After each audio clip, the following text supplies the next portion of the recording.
El hierro frío presiona contra su garganta, inerte e implacable.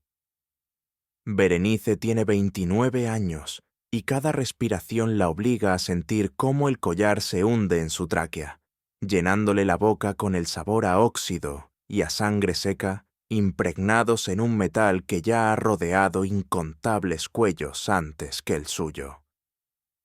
Hace 17 días era reina de Capadocia, soberana de un reino que había resistido de forma independiente durante 300 años, y comandante suprema de un ejército que había mantenido a Roma a raya durante 7 campañas implacables.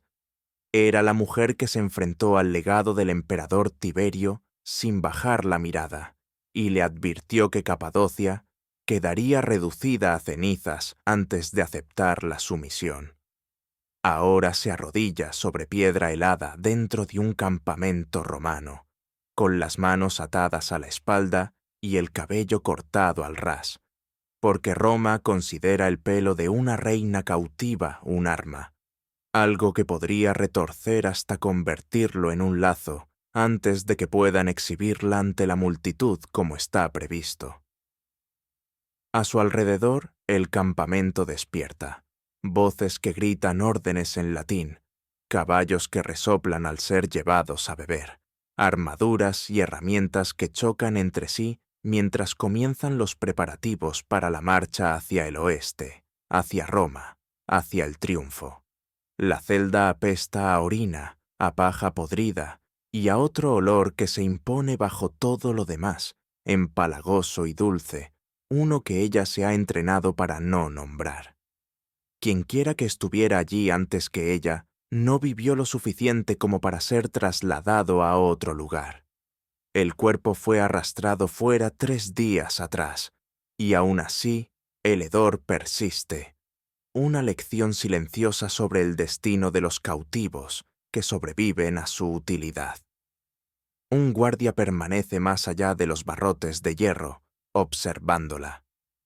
Su mirada recorre su cuerpo con una evaluación que ella ya conoce demasiado bien tras 17 días encadenada, el cálculo silencioso que los soldados romanos aplican a las mujeres capturadas. No es deseo, es algo más frío, un inventario de propósito, de posibles usos, de cómo podría ser empleada durante los meses venideros y de cuán intacta debe permanecer cuando finalmente la hagan desfilar por Roma entre cadenas. Empieza a comprender que el triunfo en sí no está pensado para hacerle daño. El triunfo es simplemente el final. El verdadero sufrimiento reside en todo lo que lo precede. El largo cautiverio, la preparación meticulosa, el viaje desde los márgenes del imperio hasta su mismo centro. El triunfo ofrece la vergüenza pública de un solo día. Lo que lo antecede es un desmantelamiento deliberado, llevado a cabo con paciencia durante todo el tiempo que Roma considere oportuno. Una figura aparece a la vista fuera de la celda.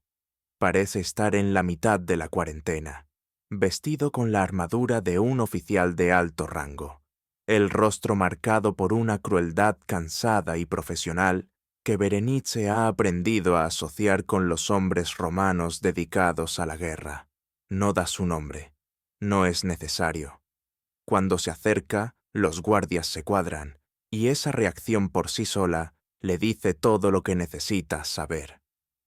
«Tú eres la Capadocia», dice, enunciando un hecho más que formulando una pregunta, la responsable de lo ocurrido al sobrino del legado en Mazaca. «Yo di la orden», responde Berenice, sorprendida por la firmeza de su propia voz. «Mis arqueros la ejecutaron. Murió con valentía, si es que esas cosas importan a Roma. No lo hacen». El oficial la observa a través de los barrotes, con los ojos reflejando la misma evaluación fría que ella ha soportado desde su captura. Lo que importa a Roma es que dentro de 8 meses caminarás en el triunfo de Germánico. Lo que importa es que servirás como prueba de que incluso las reinas que se resisten a las legiones acaban siendo quebradas. Lo que de verdad importan a Roma es lo que se haga contigo antes de que llegue ese día. 8 meses. La frase se instala en su mente como un peso físico. 8 meses de cautiverio antes de ser exhibida y luego descartada. 8 meses de convertirse en lo que Roma decida moldear. ¿Qué me ocurrirá antes de entonces?, pregunta en voz baja. El oficial sonríe, aunque no hay nada cálido en ello. Serás preparada, responde. Preparada para el triunfo. Preparada para cumplir correctamente tu función. Esa preparación adopta muchas formas. Algunas te instruirán, otras te resultarán considerablemente menos instructivas. Hace una seña al guardia, que abre la celda y entra. Manos ásperas se apoderan del brazo de Berenice y la levantan de un tirón, con los dedos apretando lo suficiente como para dejarle moratones. «El general desea verte», explica el oficial.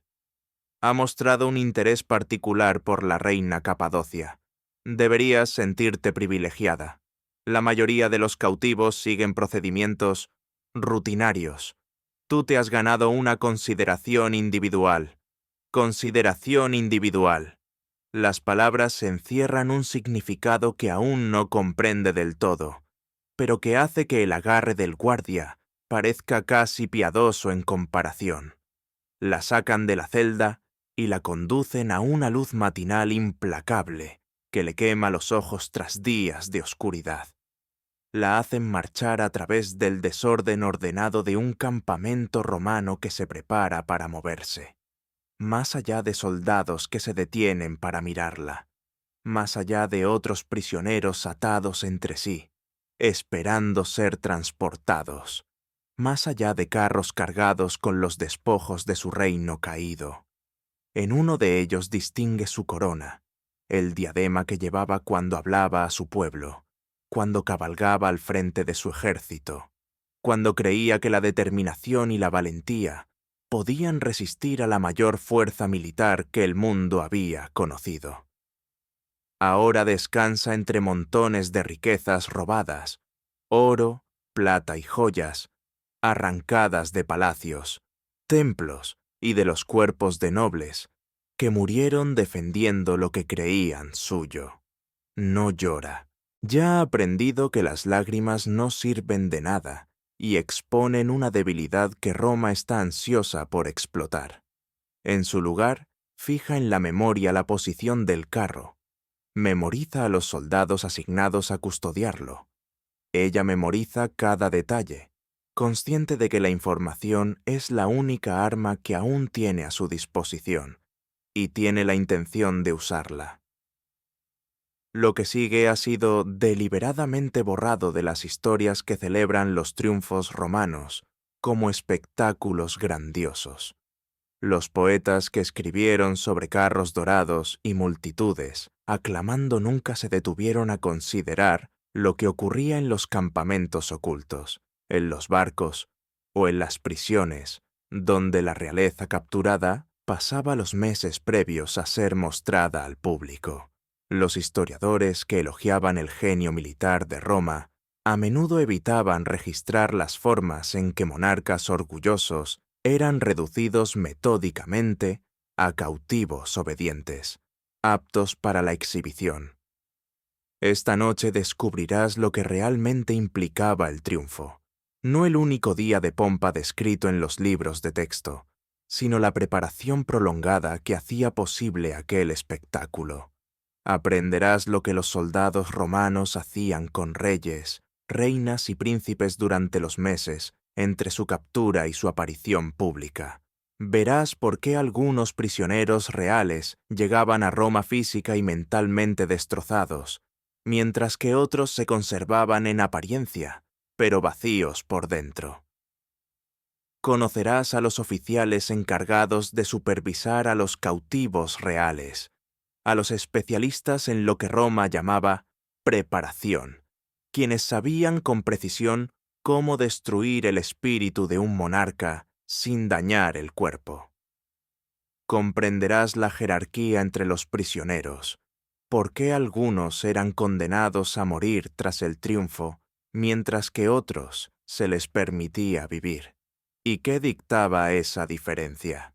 Oirás hablar de prácticas registradas solo con eufemismos, de la llamada hospitalidad extendida a los cautivos más importantes y de las actuaciones que se esperaba de estos prisioneros reales durante su viaje hacia Roma.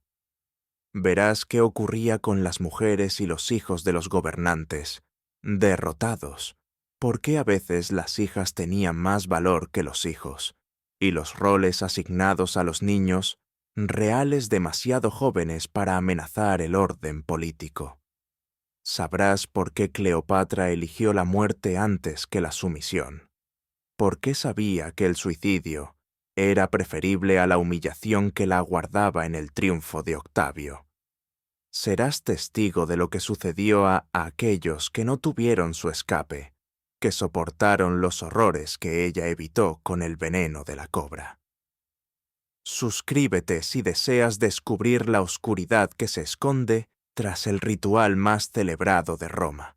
Comenta desde dónde nos estás viendo, porque Berenice se desplaza por ese mismo campamento mientras hablamos, conducida hacia un general que tiene planes particulares para ella, hacia 8 meses de preparación diseñados para poner a prueba cada parte de su ser. Y voy a revelar exactamente en qué consistían esos planes. Pero antes de examinar lo que los romanos hicieron con Berenice y con las otras reinas desfiladas en los triunfos, debo llevarte atrás. Debo explicar cómo funcionaba el triunfo, por qué exigía lo que exigía y por qué capturar a la realeza era tan codiciado por los generales que perseguían la fama. No puedes comprender el destino de Berenice sin entender el sistema que la procesó. El triunfo romano era mucho más que un desfile. Era simultáneamente un rito religioso, una declaración política y un arma psicológica, todo combinado en un solo evento abrumador. Durante ese día, un general triunfante asumía un estatus casi divino. Su rostro pintado de rojo como las estatuas de Júpiter, su persona tratada como sagrada, sus hechos proclamados en todo el mundo romano. Sin embargo, los triunfos no se otorgaban a la ligera. Requerían calificaciones estrictas que el Senado hacía cumplir cada vez más a medida que crecía el poder de Roma. Un general que aspirara a un triunfo debía haber tenido el mando adecuado. Necesitaba haber matado al menos 5.000 enemigos en una sola batalla. Debía haber expandido el territorio romano o logrado una victoria estratégica decisiva. Y debía tener cautivos, no simples cautivos comunes. Los prisioneros ordinarios podían ser vendidos como esclavos, distribuidos entre los soldados o eliminados a conveniencia. Un triunfo requería prisioneros excepcionales, pruebas visibles de la dominación de Roma sobre pueblos que habían osado resistir. Cuanto más alto era el rango del cautivo, más gloria reclamaba el general. Un general capturado era notable. Un rey capturado era aún más valioso. Una reina capturada, obligada a caminar encadenada por Roma, su estatus reducido a una exhibición pública, su cuerpo convertido en evidencia de la supremacía de Roma, se convertía en el premio máximo. Esto dictaba cómo se trataba a los cautivos reales. Debían sobrevivir hasta el triunfo. Debían permanecer identificables como realeza, su rango visible para las multitudes que juzgaban los logros del general. Debían estar lo suficientemente quebradas para cumplir, sin resistirse, sin intentar escapar o suicidarse, sin alterar el espectáculo cuidadosamente orquestado. Pero también debían permanecer accesibles para quienes los habían capturado. Los oficiales romanos que arriesgaban sus vidas conquistando reinos lejanos esperaban ciertas recompensas. El general que celebraba el triunfo Creía haber ganado el derecho a disfrutar de sus despojos antes de la exhibición pública. Los soldados que habían luchado y derramado sangre por Roma creían que sus sacrificios merecían compensación. Estas suposiciones dictaban cada etapa de la existencia de un cautivo real entre la derrota y el triunfo. Lo que les ocurría no era caos ni crueldad impulsiva. Era un sistema estructurado, deliberado y preciso, perfeccionado a lo largo de generaciones de expansión romana. Funcionarios distintos eran asignados a elementos específicos del control de prisioneros. Normas claramente definidas regulaban quién podía acceder a qué cautivos, en qué momentos y con qué fines. Las jerarquías determinaban qué prisioneros quedaban reservados exclusivamente para el general y cuáles podían ser asignados a oficiales que se hubieran ganado ese privilegio. Quienes eran considerados más valiosos, reyes y reinas destinados a encabezar el triunfo, recibían un trato distinto al de los prisioneros comunes. Eran mantenidos separados de las masas. Se les proporcionaba alimento suficiente y se les alojaba de maneras diseñadas para evitar enfermedades, lesiones o daños visibles. Sus cuerpos eran preservados para la presentación pública, pero sus mentes se consideraban objetivos legítimos para cualquier atención que sus captores decidieran aplicar. Una reina que llegara a Roma demasiado quebrada como para mantenerse en pie o caminar carecía de valor. Una reina que llegara aún orgullosa, aún desafiante, aún irradiando la autoridad de su antiguo poder, socavaría el mensaje que Roma pretendía transmitir. El cautivo perfecto era inconfundiblemente real e inconfundiblemente derrotado, alguien cuya postura revelara una soberanía pasada, pero cuyos ojos delataran la comprensión de que ahora pertenecía a otros. Crear ese estado no era accidental, exigía habilidad, exigía tiempo. Exigía los meses entre la captura y el triunfo que ahora se extendían ante Berenice, y requería hombres entrenados en cómo desmantelar a la realeza sin destruir el propio activo. La tienda del general empequeñecía la casa en la que Berenice había vivido antes de su corona. Ricas sedas forraban las paredes de lona. Alfombras persas suavizaban el suelo bajo sus pies. Muebles dignos de una finca senatorial llenaban el espacio, dispuestos alrededor de una zona central donde ardían braseros con maderas aromáticas pese al calor de la mañana. Gallo germánico. Julio César estaba sentado tras una mesa cubierta de mapas e informes, con la luz del sol derramándose por la abertura de la tienda sobre unos rasgos que Berenice había visto acuñados en monedas y esculpidos en piedra por todo el Mediterráneo oriental. Era más joven de lo que había imaginado, quizá de 35 años, con la fuerza seca de un hombre moldeado por años de campaña. Su mirada era aguda, calculadora y por completo carente de misericordia. «La reina de Capadocia», dijo. Su voz era suave y cultivada, la voz de alguien criado entre la élite más alta de Roma. «He anticipado este encuentro. Tu resistencia me costó 2 años y 11.000 hombres. Eso no se olvida fácilmente». «Defendí mi reino», respondió Berenice. «Tú lo invadiste. Ambos actuamos conforme a nuestros papeles. Tu reino ya no existe. Capadocia es ahora una provincia romana. Tus nobles están muertos o encadenados. Tu ejército ha sido aniquilado. Tu tesoro ya está cargado en carros con destino a Roma. Todo lo que fuiste y todo lo que simbolizabas ha sido borrado». Hizo una pausa, dejando que el significado se asentara. «Todo excepto tú. A ti se te perdonó la vida para el triunfo. Viviste porque fuiste el botín más valioso que reclamé en 7 años de guerra. Una reina que resistió a Roma durante casi una década, que ordenó la muerte del sobrino de un legado, que se comparó con Boudica y prometió arrojar a nuestras legiones al mar. Cuando aparezcas en mi triunfo, encadenada y sometida, Roma verá exactamente lo que logré. ¿Y después del triunfo? Germánico sonrió, con la expresión de un hombre sopesando un problema abstracto más que un destino humano. Eso depende de varias consideraciones: de tu conducta en los meses venideros, de tu valor como símbolo político, de tu utilidad para otros fines.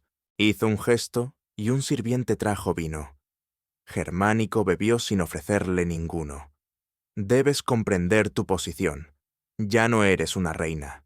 En el derecho romano, ya ni siquiera eres una persona. Eres propiedad del Estado romano, puesta temporalmente bajo mi autoridad hasta que el triunfo concluya. Lo entiendo, dijo Berenice. No creo que lo entiendas. Todavía no. Germánico dejó la copa a un lado y la observó con una intensidad que le erizó la piel. El viaje a Roma durará aproximadamente 6 meses. Durante ese tiempo viajarás con mi séquito. Serás alojada de acuerdo con tu valor. Serás alimentada, vestida y mantenida en una condición adecuada para la exhibición pública. Eso suena justo, lo parece, pero hay elementos de tu cautiverio que no he mencionado, asuntos relacionados con cómo serás utilizada durante esos meses, más allá de ser simplemente transportada como carga. Se levantó y dio un paso hacia ella. El guardia que le sujetaba el brazo se retiró, dejándola sola ante el hombre más poderoso de las provincias orientales de Roma. «Me costaste 2 años», dijo Germánico. «Me costaste 11.000 soldados. Me costaste la vida de un hombre cuya familia tiene influencia en el Senado. Esas son deudas, y yo me aseguro de que ciertas deudas se paguen». «¿Qué esperas de mí?», preguntó ella.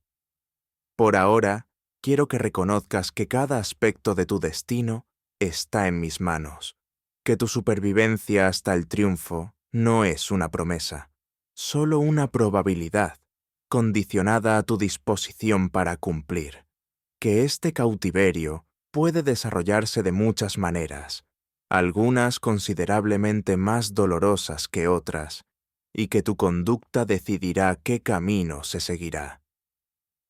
Estaba lo suficientemente cerca como para que ella percibiera su aliento, vino mezclado con algo más penetrante debajo, quizá la canela que los romanos preferían para refrescar la boca. Su mano se levantó y rozó su mejilla, un toque suave que transmitía una amenaza inconfundible. «Esta noche cenarás con mis oficiales», dijo. «Serás vestida como corresponde, presentada correctamente, y te comportarás en consecuencia. Esta cena te permitirá demostrar que comprendes tus nuevas circunstancias. ¿Entiendes?». Berenice entendió. Comprendió exactamente lo que tal cena implicaba para una reina cautiva, despojada de protección y recursos. «Entiendo», respondió. «Bien». Germánico se apartó y el momento terminó abruptamente. «Se te asignará un supervisor, un centurión llamado Marco Cornelio. Él supervisará tu cuidado y tu preparación. Te explicará lo que se espera de ti. Obédcele como me obedecerías a mí». Un guardia la escoltó fuera de la tienda. Detrás de ella, Germánico ya había comenzado a dictar correspondencia, su presencia borrada mientras su atención se centraba en otros asuntos. Ahora era un objeto, un premio, un componente de la ambición de otro, y esa noche aprendería lo que eso significaba en realidad. Marco Cornelio no era lo que Berenice había anticipado. Parecía tener unos 40 años, con manos marcadas por cicatrices y rostro curtido de hombre que había pasado la vida como soldado, pero sus ojos contenían algo ausente en los demás romanos que había encontrado. No era exactamente compasión, algo más complejo. Conciencia, tal vez. un reconocimiento de que la mujer frente a él era una persona, no solo una clasificación. La recibió en una tienda más pequeña asignada como su alojamiento, que contenía un catre estrecho, un cuenco de agua y un cofre con prendas que aún no estaba lista para examinar. «Eres Berenice de Capadocia», dijo. «Soy Marco Cornelio. He sido encargado de tu preparación». «¿Preparación para qué?». Estudió a Berenice durante varios instantes antes de responder. «Oficialmente, preparación para el triunfo. Asegurar tu salud, tu apariencia y tu capacidad de recorrer la ruta prescrita a través de Roma. Extraoficialmente, el asunto es más complejo. Dime la versión compleja. El general y sus oficiales creen haber ganado acceso a ti. Creen que conquistar tu reino les otorgó derechos no solo sobre su riqueza, sino sobre ti también. Durante el viaje a Roma, se esperará que extiendas hospitalidad en ciertas reuniones oficiales. Usó la palabra con precisión deliberada, dejando claro que ambos comprendían su verdadero significado. ¿Y si me niego? Hay un hombre llamado Cayo Barrón. Es un prefecto especializado en tratar con cautivos valiosos. Sus métodos producen obediencia de manera confiable. También tienden a causar daños duraderos. El general prefiere que tu valor se conserve para el triunfo. Pero la resistencia persistente resultará en que Barrón asuma el control de tu preparación. «¿Qué hace él?», preguntó ella. Marco hizo una pausa. Cuando volvió a hablar, su tono estaba cuidadosamente controlado. «Barrón cree que los prisioneros reales deben aprender su nuevo estatus a través de la experiencia. Emplea métodos destinados a eliminar la resistencia rápidamente. Los cautivos que maneja rara vez sobreviven mucho después del triunfo. Los que lo hacen quedan alterados». «¿Y tú?», preguntó Berenice. «¿Qué haces tú?». «Prefiero cautivos que permanezcan vivos. Favorezco la cooperación lograda mediante claridad en lugar de ruina. Explico las realidades con franqueza, presento las opciones disponibles y permito que las decisiones se tomen con pleno entendimiento». Se encontró con su mirada. «No tienes buenas opciones. Cada camino ante ti es sombrío. Algunos, sin embargo, son menos destructivos que otros. Elegir con cuidado puede permitirte conservar alguna parte de ti misma durante lo que está por venir». Esta honestidad era más de lo que Berenice había esperado de cualquier romano. También era peligrosa. Un captor que reconociera su humanidad era alguien a quien podría influir. Un captor que admitiera complejidad era alguien que podría maniobrar. Guardó la información, otra herramienta en el limitado arsenal que estaba reuniendo. «¿Qué aconsejas?», preguntó. «Coopera en las cenas. Sopórtalo todo lo que los oficiales exijan. Evita acciones que lleven a Barrón a intervenir. Protege tu salud, tu cordura y tu voluntad de sobrevivir hasta el triunfo. Después del triunfo, otros resultados pueden volverse posibles». «¿Qué resultados?». «Algunos cautivos reales han sobrevivido a sus triunfos. Algunos pudieron vivir en relativa comodidad, lejos de Roma. Algunos incluso fueron restaurados como gobernantes clientes, administrando territorios anteriores como instrumentos de Roma. Estos casos son poco comunes, pero existen. Si puedes seguir siendo útil a Roma más allá del triunfo, aún puedes tener un futuro». «¿Un futuro?». La palabra parecía casi irreal en su condición actual, y sin embargo, Marco la pronunciaba como algo tangible, algo que valía la pena considerar. «¿Por qué me dices esto?», preguntó Berenice. «¿Por qué explicas opciones a alguien a quien se supone debes humillar?», preguntó Berenice. Marco no respondió de inmediato. Cuando finalmente habló, Su tono cargaba algo que ella no había encontrado antes. He realizado este trabajo durante 15 años. He preparado a 17 cautivos reales para triunfos. 11 de ellos perecieron en el plazo de 1 año tras ser desfilados por Roma. 4 se quitaron la vida antes de que el triunfo pudiera siquiera ocurrir. 2 sobrevivieron y continuaron viviendo en cierta semblanza de normalidad. ¿Qué resultado quieres para mí? Quiero que seas la tercera sobreviviente, no por afecto personal, sino porque estoy cansado de ver cómo la gente se destruye a sí misma, o es destruida, cuando existían alternativas. Se volvió hacia la abertura de la tienda, pero dudó. La cena de esta noche será difícil, lo que siga después será peor. Pero si puedes soportarlo, si logras navegar los próximos 8 meses sin quebrarte por completo, existe la posibilidad de que salgas viva. Eso vale algo. Eso vale la pena soportar un sufrimiento considerable para lograrlo. La dejó con el cofre de ropa y el conocimiento inminente de lo que la velada exigiría. Ahora debo explicar algo sobre el triunfo romano que las historias convencionales omiten. Los cautivos en los triunfos no eran simplemente recogidos y trasladados. Eran procesados a través de un sistema diseñado para lograr resultados precisos. Este sistema evolucionó durante siglos a medida que Roma se expandía desde Britania hasta Partia, procesando millones de prisioneros y perfeccionando los métodos con cada nueva conquista. El proceso tenía 3 etapas principales. La primera etapa era la captura y evaluación inicial. Los prisioneros eran clasificados según su valor. Los soldados comunes eran convertidos en esclavos. Los oficiales podían ser ejecutados, rescatados o retenidos para el triunfo, dependiendo de su rango. La realeza nunca se descartaba. Su valor era demasiado grande para una eliminación inmediata. La segunda etapa era la preparación.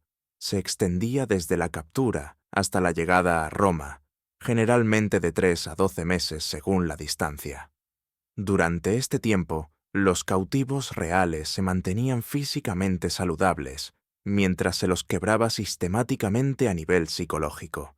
El objetivo era prisioneros capaces de mantenerse de pie, caminar y obedecer órdenes, pero despojados de resistencia, esperanza y autonomía. La tercera etapa era la exhibición y disposición final. El triunfo en sí duraba un solo día, pero las preparaciones en Roma requerían semanas. Los cautivos se alojaban en el Tullianum, la antigua prisión del Foro, o en instalaciones temporales construidas específicamente para la ocasión. Después del triunfo, sus destinos eran dictados por cálculo político, ejecución para quienes representaban amenazas continuas, exilio para quienes aún eran útiles, a veces integración en la sociedad romana para quienes habían cooperado completamente. La fase de preparación era donde ocurría la verdadera devastación.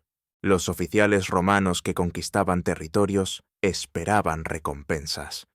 El general recibía el propio triunfo, gloria, influencia política, ascenso. Las legiones recibían parte del botín capturado. Los oficiales, especialmente el personal superior responsable de decisiones estratégicas, recibían otra cosa. Recibían acceso. El eufemismo usado en los registros romanos era hospitium, hospitalidad, la misma palabra que Marco había usado al explicar la situación de Berenice. Las crónicas militares la listaban como una categoría de gasto, cubriendo los costos de proporcionar hospitalidad adecuada a los cautivos importantes. Los estudiosos modernos suelen interpretar esto simplemente como comida y alojamiento, las necesidades prácticas de mantener prisioneros durante largos viajes. Pero otras fuentes, citadas con menos frecuencia, aclaran lo que la hospitalidad realmente significaba. La realeza capturada, especialmente reinas y princesas, debía prestar servicio personal a los oficiales que los habían capturado. Este servicio comenzaba asistiendo a cenas, progresaba a lo que los registros eufemísticamente llaman entretenimiento, y culminaba en encuentros privados no detallados explícitamente, pero evidenciados en reportes de embarazos y enfermedades conservados en archivos militares. El servicio era obligatorio. La negativa desencadenaba la intervención de especialistas como Cayo Barrón, hombres cuyos métodos aseguraban cumplimiento a costa de la supervivencia a largo plazo. La mayoría de los cautivos reales aprendió rápidamente que la sumisión, por humillante que fuera, era más segura que la desobediencia. Algunos resistían, y los registros de su destino revelan los verdaderos métodos de manejo de prisioneros romanos. En el año 146 a.C., una princesa cartaginesa se negó a servir y fue entregada a soldados ordinarios de la tercera cohorte. En 167 a.C., una reina macedonia intentó escapar y soportó 3 días de castigo público. Un príncipe numidio resistió durante una sesión de servicio. Fue castrado, pero mantenido vivo para el triunfo como eunucho, su mutilación exhibida como símbolo de derrota. Estos ejemplos no se ocultaban. Se publicitaban deliberadamente como advertencias para otros prisioneros, parte del sistema, el castigo que acompañaba la recompensa de la supervivencia.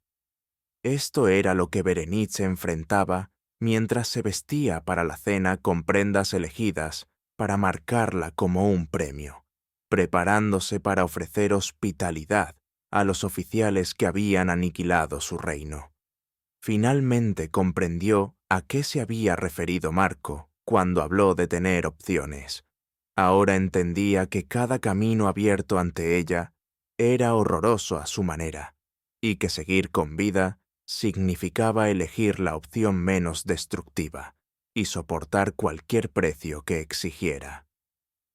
La cena tuvo lugar dentro de la tienda de mando de Germánico, la misma en la que Berenice había sido informada de su destino aquella misma mañana, aunque el espacio ya no parecía el mismo.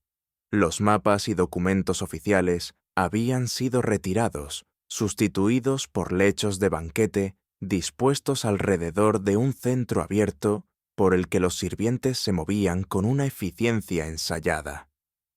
La luz de las antorchas llenaba la tienda de un resplandor dorado y cálido que suavizaba los rasgos y difuminaba las expresiones reales.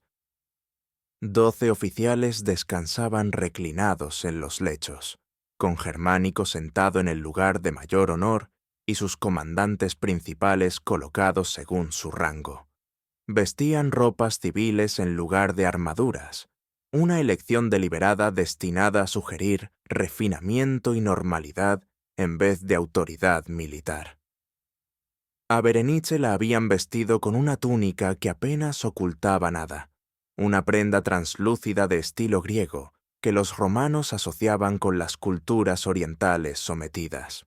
Su cabello recién rapado estaba oculto bajo una peluca ornamentada, peinada como las que llevaban las mujeres romanas, cuya elegancia artificial resultaba de algún modo más degradante que la calvicie visible habría sido. Cadenas de oro reposaban en sus muñecas y tobillos, ornamentales más que restrictivas, marcas de propiedad en lugar de instrumentos de confinamiento. Era exhibida como una delicadeza, presentada como otro capricho de la noche. La reina de Capadocia, proclamó Germánico mientras la conducían al frente, mi regalo para vosotros en reconocimiento a vuestro servicio en la campaña oriental. Regalo. Aquella sola palabra aclaró todo lo que se esperaba de ella. Estaba siendo ofrecida a aquellos hombres, repartida entre ellos igual que el botín tomado tras la victoria. Los oficiales la examinaron con la mirada evaluadora que ella ya había aprendido a reconocer. Algunos rostros mostraban aprobación, otros crueldad. Un hombre en particular, delgado, con ojos afilados y calculadores, presentado más tarde como Cayo Barrón, la observó con una intensidad que le erizó la piel. «Ha sido bien mantenida», comentó un oficial. «La campaña no fue benévola con los otros prisioneros reales». «Es valiosa», respondió Germánico con calma. «El triunfo exige que permanezca presentable, aunque presentable aún permite un margen considerable». La risa se extendió por la tienda. Berenice permaneció perfectamente inmóvil, el rostro cuidadosamente vacío, mientras su mente recorría todas las posibilidades y no encontraba ninguna que ofreciera escape. «Que sirva el vino», sugirió Barrón. Una reina atendiendo a oficiales romanos parece una muestra apropiada de su nueva posición. Germánico asintió con la cabeza. Un sirviente colocó una jarra de vino en las manos de Berenice y señaló los lechos. Ella obedeció. Se movió entre ellos, rellenando copas, tolerando manos que encontraban excusas para rozarla o sujetarla cuando se inclinaba cerca. Su rostro se mantuvo vacío, sus movimientos controlados y precisos. Su atención se redujo a recopilar información. ¿Quién ejercía influencia? ¿Quién la deseaba? ¿Quién podía ser explotado? ¿Quién representaba la mayor amenaza? Barrón era una amenaza. Su mirada la seguía constantemente, y cuando llegó hasta él, sus dedos se cerraron alrededor de su muñeca con una presión que insinuaba dolor por venir. «Te resistes», murmuró, lo bastante bajo para que solo ella lo oyera. «Lo veo en tu forma de estar de pie. Aún no has aceptado de verdad lo que eres ahora.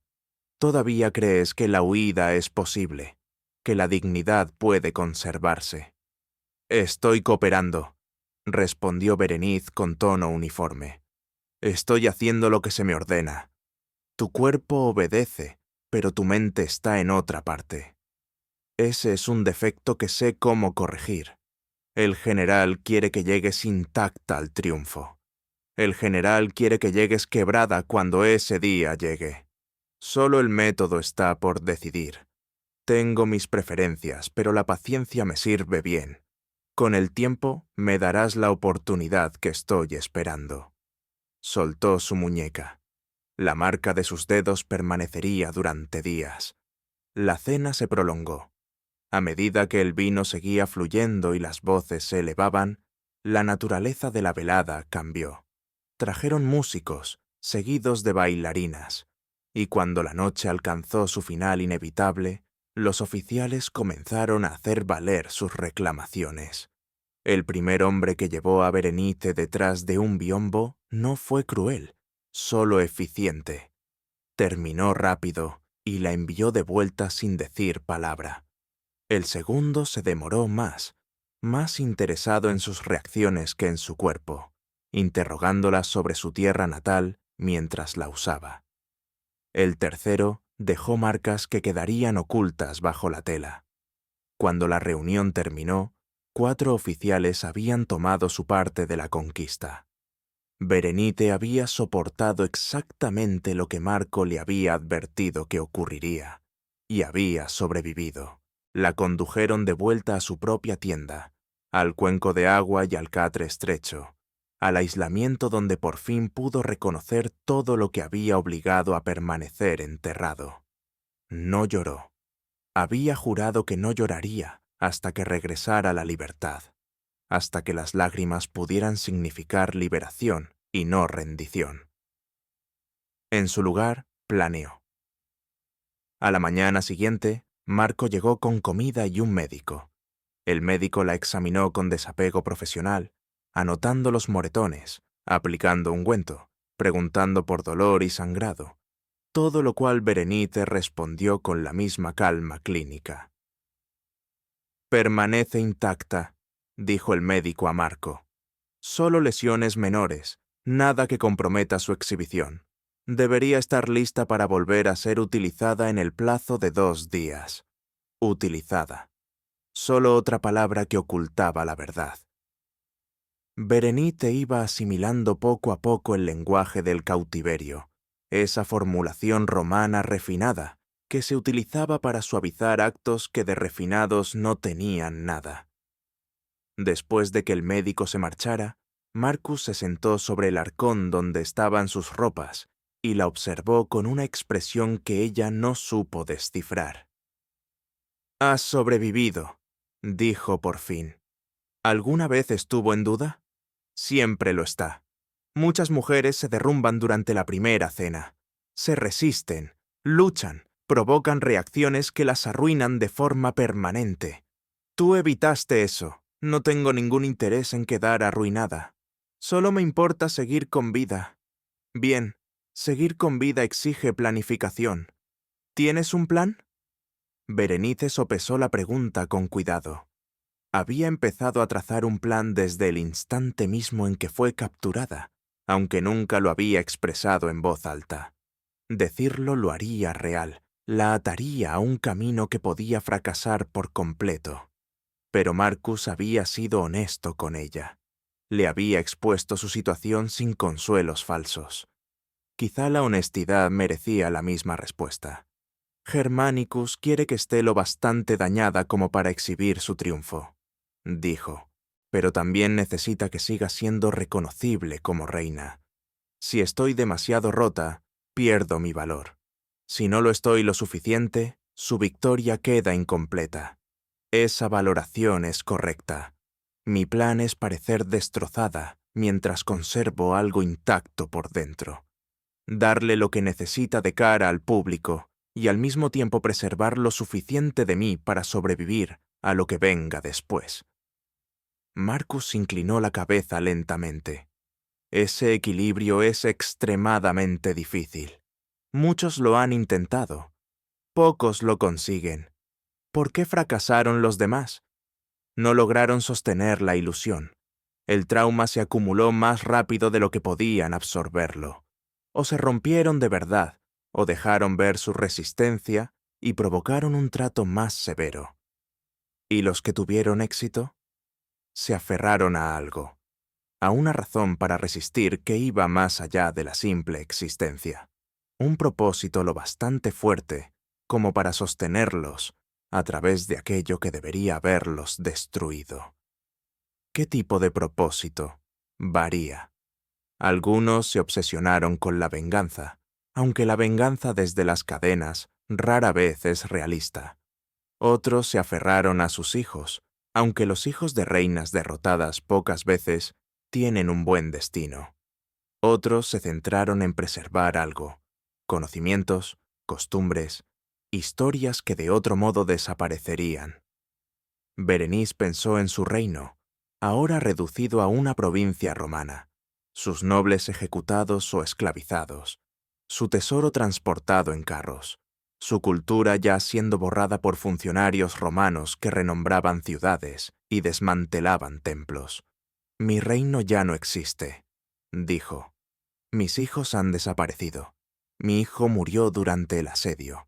Mi hija fue llevada lejos y no sé dónde está. No tengo venganza que perseguir, ni nada que proteger. Nada excepto a ti misma. Entonces debes descubrir otra cosa, dijo Marcus al levantarse del arcón. Tienes tiempo. La marcha hasta Roma dura 6 meses. Durante ese viaje habrá cenas como la que has sobrevivido. Probablemente una cada semana. Entre ellas, viajarás, observarás y pensarás. Usa ese espacio para encontrar aquello que te mantenga unida. Y si no lo haces, al final acabarás rompiéndote. No de inmediato, no en cuestión de días, sino en algún punto del camino que tienes por delante. La carga se vuelve insoportable cuando no hay nada por lo que soportarla. La dejó con esa advertencia y con los restos de su comida. Ella comió sin pensar, con la mente girando en torno al problema que él le había planteado. Necesitaba una razón, necesitaba algo que justificara sobrevivir. Todavía no la tenía. pero disponía de medio año para encontrarla. La marcha hacia el oeste comenzó 3 días después. El ejército avanzaba en columnas ordenadas, miles de soldados, cientos de carros y una fila de cautivos que se extendía casi 1 milla. Berenice viajaba en un carro cubierto que la protegía del clima y al mismo tiempo le recordaba constantemente que era mercancía. Según los estándares militares, el carro era cómodo: cojines, una lona cerrada, agua y comida proporcionadas. Aún así, seguía siendo una celda en movimiento que la llevaba de forma inexorable hacia Roma. No era la única ocupante. Otras 3 compartían el espacio: 2 mujeres nobles de Capadocia y una niña de no más de 12 años que había sido princesa. Todas habían soportado las primeras cenas y aprendido el lenguaje codificado que exigía la supervivencia. Las mujeres mayores ya estaban rotas en lo esencial. Obedecían sin protestar, servían sin resistencia y hablaban del futuro como si fuera un lugar al que nunca llegarían. Habían aceptado su posición, la habían interiorizado, se habían remodelado para encajar en lo que Roma esperaba de ellas. La niña, Ariadna, era diferente. Sus ojos no se perdían nada, su memoria lo retenía todo, su mente medía constantemente. Le recordó a Berenice a sí misma a esa edad, antes de la corona, antes de aprender a ocultar la inteligencia bajo la contención adecuada. «¿Estás planeando algo?», dijo Ariadna una tarde, mientras las mujeres mayores dormían y el carro se balanceaba con un ritmo constante. «¿Por qué crees eso? Observas todo como si lo estuvieras grabando en la memoria. Los guardias, sus turnos, los carros, los oficiales y quién controla a quién. Estás reuniendo información». Berenice pensó en negarlo, pero la niña era perspicaz y la deshonestidad solo le enseñaría desconfianza, lo que podría ponerla en peligro. «Estoy reuniendo información», dijo Berenice. «Todavía no sé cómo la utilizaré, pero es el único recurso que me queda, así que lo recojo». «¿Puedo ayudar? ¿Qué sabes hacer?» «Sé escuchar». A su alrededor, los soldados hablaban como si ella formara parte del mobiliario, ajenos al hecho de que comprendía el latín a la perfección. ¿Qué estaban diciendo exactamente? Ariadna enumeró con una claridad afilada las verdades que había escuchado. Un centurión estaba robando del equipaje. Otro estaba enredado en un romance con el secretario del general. Un tercero se ahogaba en deudas de juego